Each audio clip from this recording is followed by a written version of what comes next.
আজকের ব্লগটা হচ্ছে আমার ওটি হওয়ার দিনের ব্লগ। বাবা এবং হাজব্যান্ড দুজনেই ডিসিশন নিয়েছিল যেদিন ওটি হবে সেই দিনকেই আমাকে হসপিটালাইজ করবে। তো সেই কথা মতো ওটির দিন সকাল সকাল ওই 5টা নাগাদ উঠে স্নান সেরে আমি মাধবের পুজো দিয়ে নিই মন ভরে। উনি ছাড়া আমি সত্যিই অসম্পূর্ণ।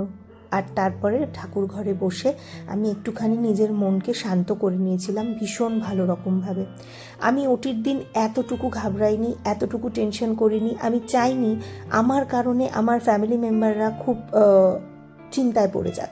আমার বাবা বরাবর একটু নার্ভাস ধরনের আমাদের দুই বোনকে নিয়ে, আর হাজব্যান্ড সে তো ছেড়েই দাও, কোন জামা কোথায় রেখেছে, কোন ডকুমেন্টস কোথায় রেখেছে কিছু মনে করতে পারছিল না। তো আমি নিজেকে খুব স্ট্রং রেখেছিলাম প্রেগনেন্সির গোটা জার্নিটাতে, বিশেষত ডেলিভারির দিন তোমরা যেমনটা দেখছো আমি সকলের পিছনে লাগছিলাম তার আগের দিন থেকে, এবং নিজেকে মারাত্মক স্ট্রং রেখে পুরো প্রসিডিওরটা কমপ্লিট করেছিলাম।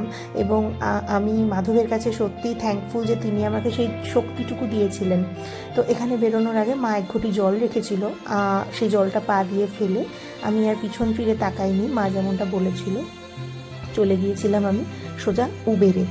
তো উবেরে উঠে গিয়েছিলাম। আর একটা কথা আজকে আমি তোমাদের কাছে বলি, গোটা প্রেগনেন্সি জার্নিতে আমি জগন্নাথ দেবের কাছে যা যা চেয়েছি উনি দুহাত ভরে আমাকে সেটা দিয়েছেন।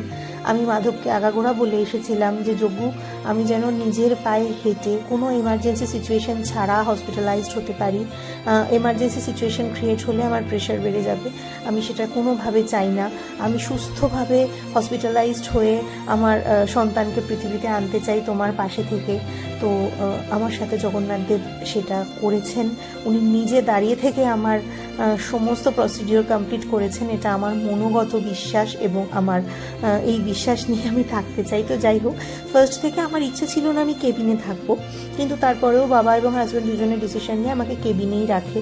পরে মনে হয়েছে অবশ্য না, কেবিনে থেকেই ভালো হয়েছে। কেন বলছি সেটা আমি নেক্সট ব্লগে শেয়ার করব। আমার কোন নার্সিংহোমে ওটি হয়েছে, কোন ডাক্তারের আন্ডারে আমি ছিলাম, আমার গোটা প্রেগনেন্সি প্রসিডিওরটা আমি আস্তে আস্তে তোমাদের সাথে শেয়ার করতে থাকবো। তো এখানে আমাকে ওটি ড্রেস পরিয়ে দেওয়া হয়েছে, আর আমার শুধু বারবার মনে হচ্ছিল যে আমি নিজেকে একটু র্যাপ করে নিই চাদরটা দিয়ে। আর স্যালাইন চলছিল, তো আমার প্রচণ্ড ঠান্ডাও লাগছিল।